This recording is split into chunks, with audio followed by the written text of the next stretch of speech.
A shootout in the middle of the street in Manatee County left a 4-year-old boy with a bullet wound. It happened Wednesday night right along 27th Street East in Bradenton. The child was in a car hit by several bullets.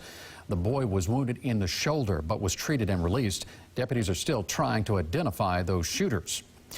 A St. Petersburg woman is in the hospital after being seriously injured by a dog. Police responded to the attack when they say the dog turned on them and they were forced to kill the animal. But the dog's owner says that's not altogether true. Pinellas Bureau reporter Christine McClarty is live in St. Petersburg. That's where the incident took place. Christine.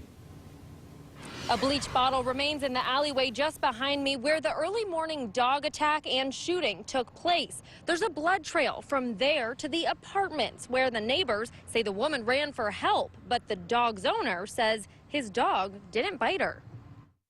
I went over there and I grabbed the dog and I held him and I was crying and I gave him a kiss.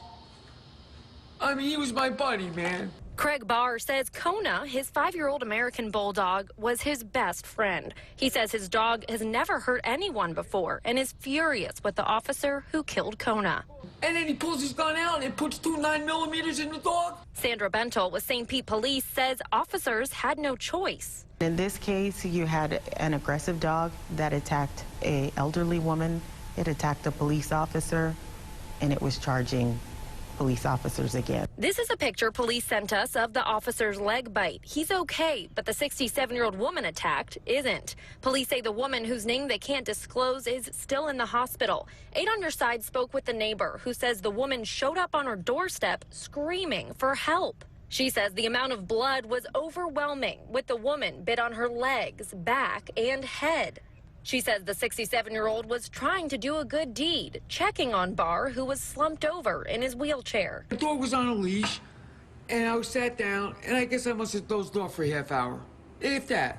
Barr says his dog didn't bite her or the officer. I didn't see that. Okay. My dog didn't bite anybody. Police say it wasn't until the dog broke from his choke chain and lunged at a third person, another officer, that it was shot and killed. The dog was a lovable dog.